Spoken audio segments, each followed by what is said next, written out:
very fortunate to have a guest that has a lot of experience with the Civil War. We're talking to General Robert E. Lee. So we're standing in Gettysburg. What made Gettysburg strategic? The location. First off, the battle was not supposed to be here.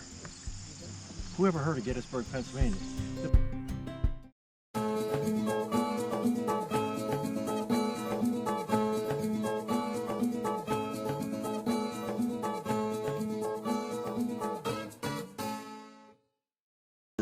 General Lee, thank you for joining us today. Can you give us a little of your background and this view that we're looking at? Why is it significant? Well, I was born January 19th, 1807, Stratford Hall, Westmoreland County, Virginia. I ultimately attended West Point from 1825 to 1829. The irony of it all is I served in the United States Army from 1825 to 1861. And then from 1861 to 1865, I was in command of the Army of Northern Virginia, which was part of the Confederate States of America at that time. 1865, after Appomattox Courthouse, on April 9th, 1865, when I surrendered to Ulysses S. Grant, ultimately I became the president of Washington College, which people today know as Washington and Lee University.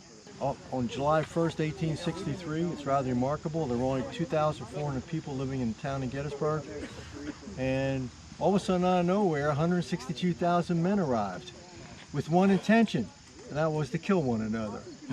I mean, the people who thought they were better than anybody else here in Gettysburg, like the Burgesses and the mayor and so forth, they left the town. They vacated the town to protect themselves. But as far as the civilian population, the women and the children basically spent those 3 days, the 1st, 2nd, 3rd of July, in their basements. So these women were down there with their hoop skirts, looking out the basement windows where children were, and right outside the basement windows, men were killing themselves. People think of Gettysburg, they think of Pickett's Charge, or Longstreet's assault, because it was General Longstreet's corps primarily that made this charge. The expanse of ground behind us is where Pickett's Charge transpired, 1.25 miles wide, 13,000 of my men making this assault across here, 7,800 Union men sequestered behind a stone wall up in the other side. And of those 13,000 men who made that charge, 6,500 were casualties of war. It is the first time in which my ego got the best of me. I thought those 13,000 men were invincible. Unfortunately, that was not to be the case. But what people don't seem to understand is they think it was just a frontal assault. Well, that's not good tactical maneuvers. We were supposed to have a right flank attack, a left flank attack by 2 other generals, A.P. Hill and Ewell. We were also supposed to have a cavalry charge by James Ewell Brown Stewart from East Cavalry Field. And then we were supposed to have 47 artillery pieces enfilading, or as people today would call it, strafing, the Union folks on Cemetery Ridge. Well, of the 5 points, the frontal assault, the 2 flank attacks, the cavalry charge, and the artillery barrage, the only one that met fruition was the frontal assault. For people that are visiting, to get a significant perspective of Gettysburg, do you have 4 or 5 main sites that they should visit to truly be able to understand the scope of the battlefield, as well as the strategic value of particular areas and things like that? Oh, most definitely. Well, the battle was 3 days. So you would start on the first day's battle, which is out on the other side of the town, all right? And that's also where my headquarters was located on Chambersburg Turnpike Road.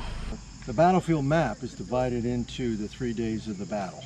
And the first day, of course, was Chambersburg Turnpike Road, where the Army of Northern Virginia entered Gettysburg.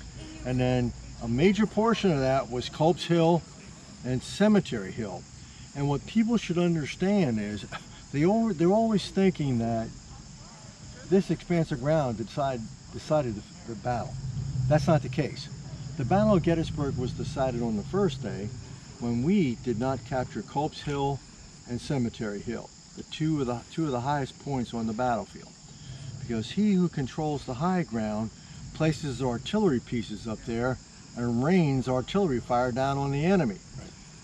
But because General Ewell did not capture those two spots, okay, so that's the first day. Second day, one of the most important parts, which everybody from up north just loves to visit, is Little Round Top. Then on the battlefield, you've got the Pennsylvania Memorial, which is the largest monument on the battlefield. You can go all the way up to the top, and when you go up to the top, you can see exactly the expanse of ground right behind us where Pickett's charge took place. Starting from the left to the right, the slaughter pen, and just moving yourself all the way over. All right.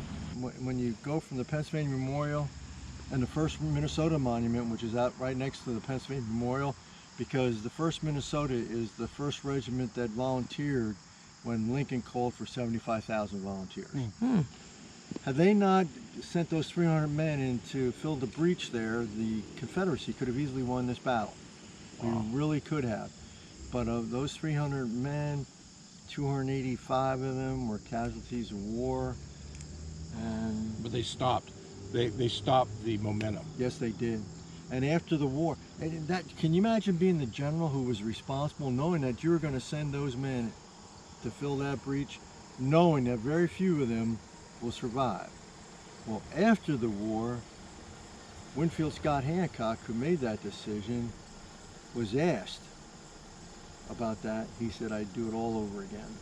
What were some of the other linchpin engagements that turned the tide?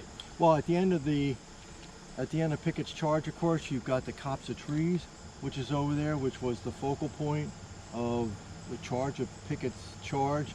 You've got the high water mark of the Confederacy, and that's, when they say the high water mark of the Confederacy, they mean that that's the high water mark of the Confederacy during the whole battle.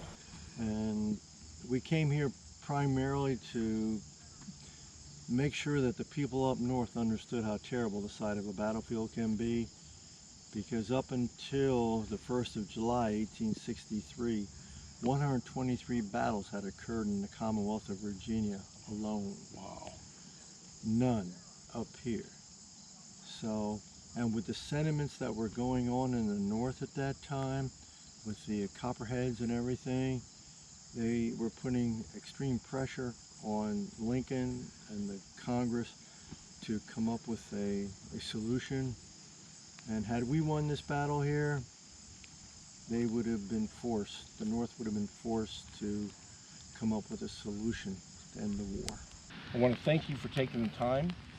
A lot of people don't understand your heart, and they simply believe because you fought for the Confederacy, you were pro-slavery, but that's not the truth at all. No, it's not. So it's really not. And that's the unfortunate part about what's going on right now throughout the United States. And no, I'm not a proponent of slavery. There's nothing more terrible than one man owning another man.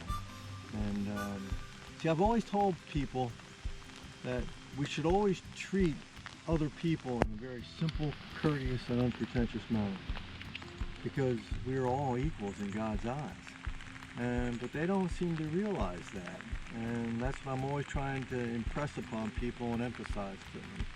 Well, thank you for taking the time today. Oh, no problem at all. I'm glad I could come out here with you. I really am. All right. Thanks, sir. We're here with Battlefield Tours to go check out Gettysburg, one of the biggest battlefields in North America. For those of you that are history buffs or Civil War buffs, we've heard this is an excellent tour, so we're going to check it out for ourselves and then report back to you. I'll take you along for some of the ride if it works out. So let's go see what Gettysburg looks like.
We're halfway through our tour now of Gettysburg with Battlefield Tours, the bus that you see behind us.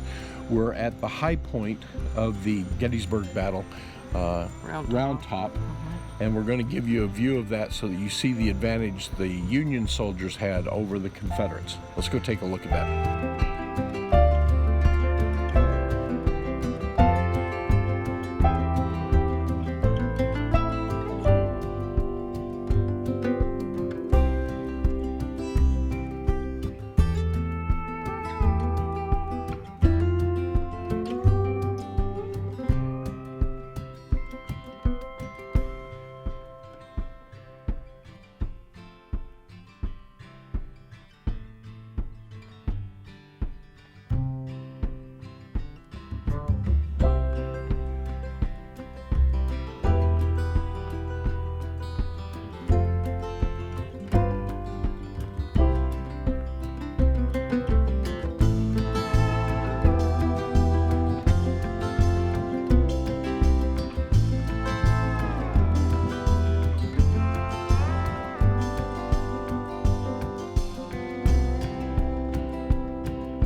Just finished our tour with Battlefield Tours, and it was incredibly educational.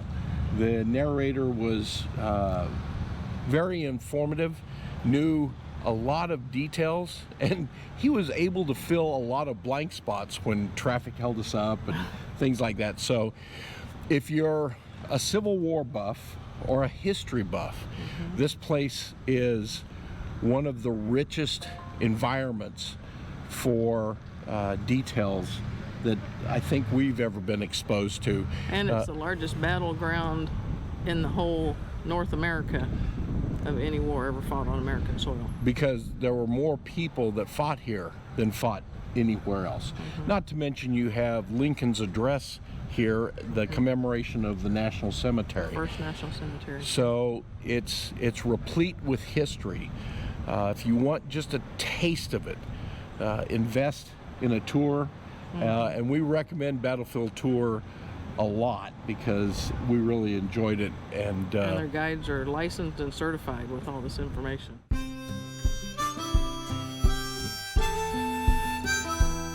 This is Russ with Where RV USA. Behind me you see the sign for the Gettysburg Battlefield Resort. We're staying here as we go and tour Gettysburg. We get asked quite often by our viewers, where do we stay when we're filming all these places on our bucket list? In this particular case, the Gettysburg Battlefield Resort is a 5-star location, and since it's part of our Coast to Coast membership, it only cost us $70 to stay here for a week. You know, I don't know that you can beat that. Let me give you a tour of the RV park. This is one of the nicest RV parks that we've had an opportunity to stay at. The fact that it's right in the middle of the Gettysburg Memorial National Park is an incredible plus, because you go right outside your gate and all of a sudden you start seeing Gettysburg memorials immediately. The proximity to the battlefield and the access to knowledge and history is incredible. So I'm going to give you a quick overview and then a walking tour of the facility so that you have an idea of what you're getting into. Gettysburg Battlefield Resort is right in the middle of Gettysburg Battlefield National Park. It is a beautiful RV park. It has space for over 264 RVs, plus tent spaces and cabins you can rent if you don't have an RV. They have battlefield reenactment grounds on site. They have an Olympic-sized swimming pool, large dog park for the dogs to run and play. They have a stocked lake with catch and release fishing, and they have a large outdoor pavilion with barbecue facilities, grilling facilities, as well as a big, huge grassy area near the pavilion in addition to the battleground space. They have all the modern conveniences with climate-controlled bathhouses, very clean, a general store that's got a little bit of everything. They have a snack bar. They have beautiful, full laundry facilities, internet access, dump stations, and their cabins are modernized. The games, entertainment to keep everybody busy. They've got playground, shuffleboard, beach volleyball, an arcade, horseshoes, cornhole, basketball court, gaga ball, and funnel ball. Check it out. If you're in Gettysburg, Pennsylvania, come see the battlefield. It will definitely move you. This is Russ and Val Hicks with Where RV USA. We'll see you down the road.